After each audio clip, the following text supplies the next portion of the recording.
is up, YouTube? We are back again at part 5 of our beginner series of Thinkorswim by TD Ameritrade. Okay, so last video we focused on this active trader window right here. I want to expand a little bit.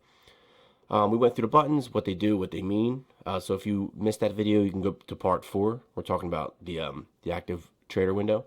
Today we're going to be focusing on this chart side. So I talked a little bit about the chart in the last video, but now I'm going to be going in a little deeper into these settings up here.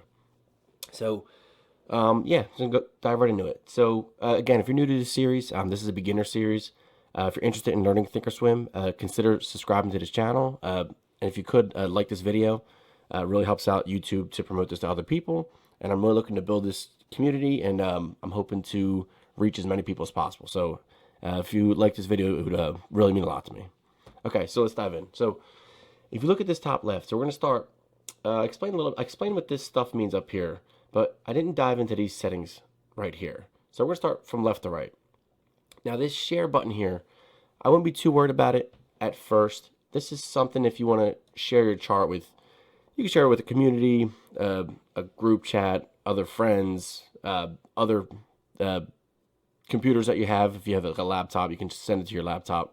So this will be more important. Once you figure out exactly how you like your stuff set up, this is where you start sending you're sharing your stuff to either yourself or other people. So don't worry about the share tab too much just yet. This, I'm not sure what this is. This doesn't look important to me. I'm gonna exit out of that. Okay, now this is the studies. Now, if you're not familiar with a study is it's more like an indicator. It's kind of like it shows patterns, it shows trends. These are more guidelines for how the stock is going to perform. I actually have a study up right here. It's called the Bollinger Bands. You don't have to worry about this too much. This is more advanced stuff, but this is what the studies are going to kind of show you. So they show you, it just shows a little more clearly the trends of how the stocks are going and stuff like that. So I'm going to get into this at the end of the video because this is a little more on the advanced side. I'm also going to skip the settings for just now and come back to this a little bit. So if you look at this right here, it says, I have it set right now at a 1 minute. It might default to 5 minutes, but in day trading, you want to have it at a 1 minute chart. But I want to show you the difference that this makes. So right now it's set up at a 1 minute chart. So if we come over here, so if you see, you don't need to worry about this too much. This is more detailed. This is more the basics. This is more than you're ever going to need. So what this means is right now this is set at a 1 minute chart. That means each one of these candles represents 1 minute of action in the stock market. So if we change this to a 5-day, 5-minute chart. Now see how the chart changed? It's the same information, just spread over a shorter, less candlesticks. So each one of these candlesticks represents 5 minutes in the stock market. Each one is a 5-minute action in the stock market. So if we go back here, we'll show you. So these last, we'll just group the last 5. So 1, 2, 3, 4, 5. So these 5 represent one candlestick in the 5-day chart. So this represents those last 5 that I just showed you. So that's all it means. This is just showing you this moves a little bit slower because obviously there's more into this. The 1 minute moves a lot quicker. So this is what we mainly focus on for day trading.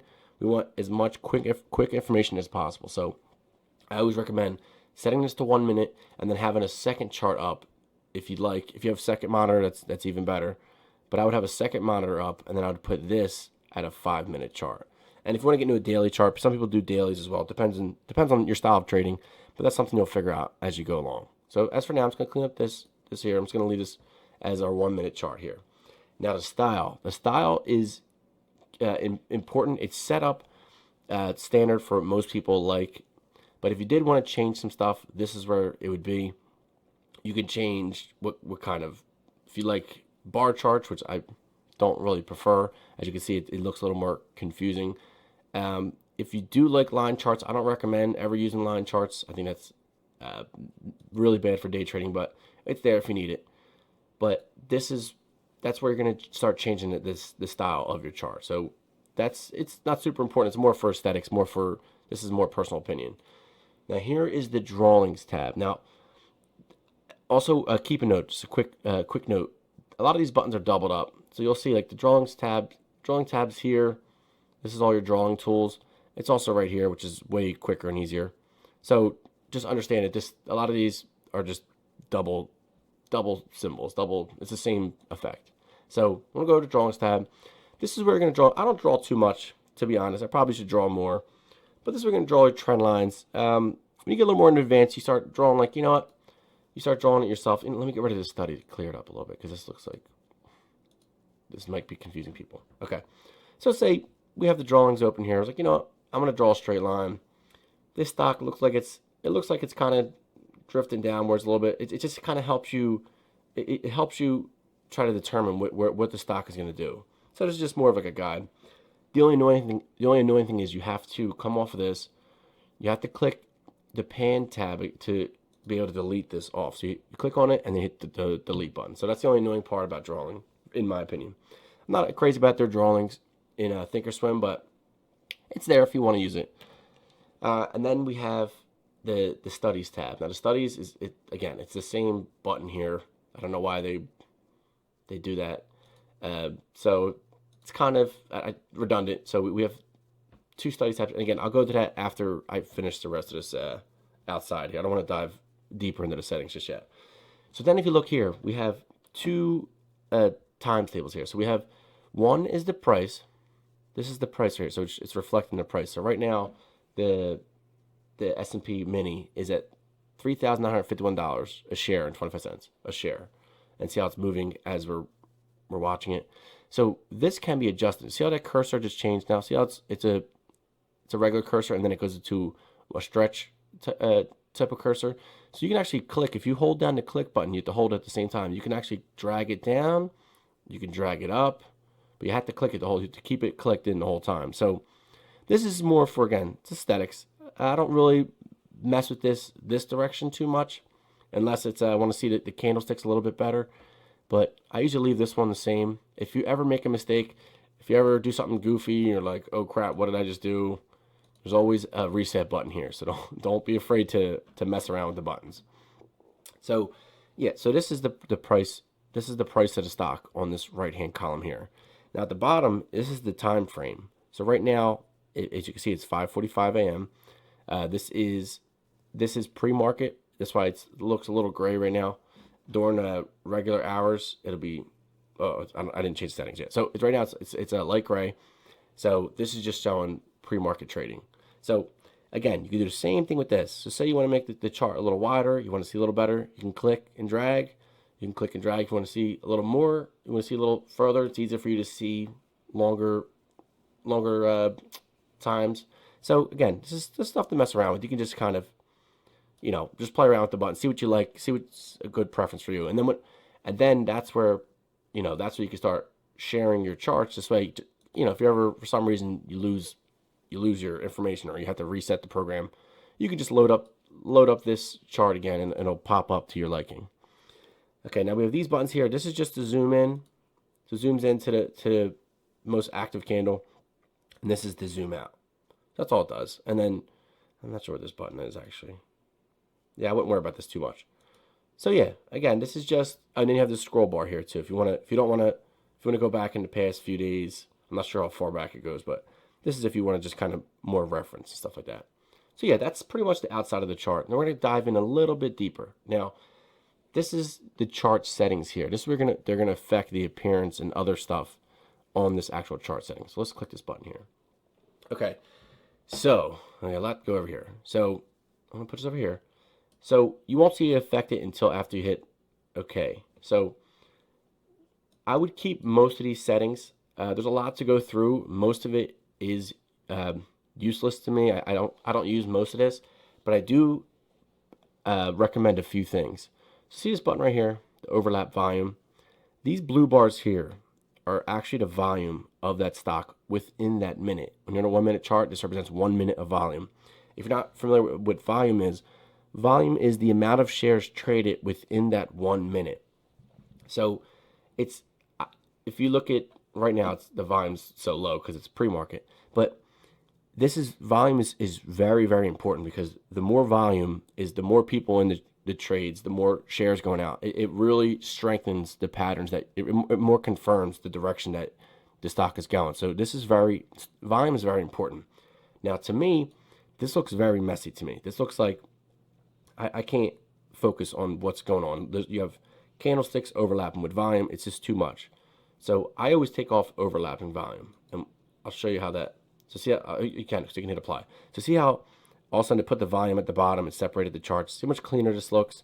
So now you can focus on the volume. You can focus on the chart. You don't have to worry about it overlapping and getting in your way. The rest of these are fine. If you want to show the trades, that's a personal preference. I like to keep my chart as clean as possible, so I don't mess around with the trades too much. Now, price axis. Now, this you can do a few things. You can fit the high-low. I don't recommend that because it makes your chart very small. I'll just show you real quick. It's gonna make your chart look wonky, so I'm not a huge fan of high-low. If you want to show your orders again, that's just to kind of keep track of what you did. Fit studies, I do recommend, and we'll go over the studies, what they do. So I do recommend the studies because studies are very important as far as, again, figuring out the pattern and stuff like that. So you don't want the studies to be cut off because that could be the difference of you deciding to make a trade or not. Expansion area, this, sometimes I put it at a little bit higher. I'll go 10% up, 10% down. What this is going to do is this chart fits the highest stock within this time frame. I think it's like an hour. So it fits the lowest stock here, and it fits the highest stock here. So what this does is it gives you a little bit of buffer between top and bottom. So watch, I'm going to show you. So see how it gives you a little bit of buffer.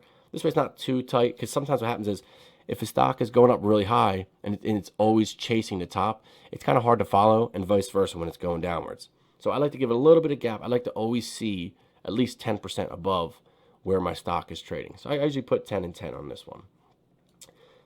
This, I'm not sure what this is, so I stay away from this.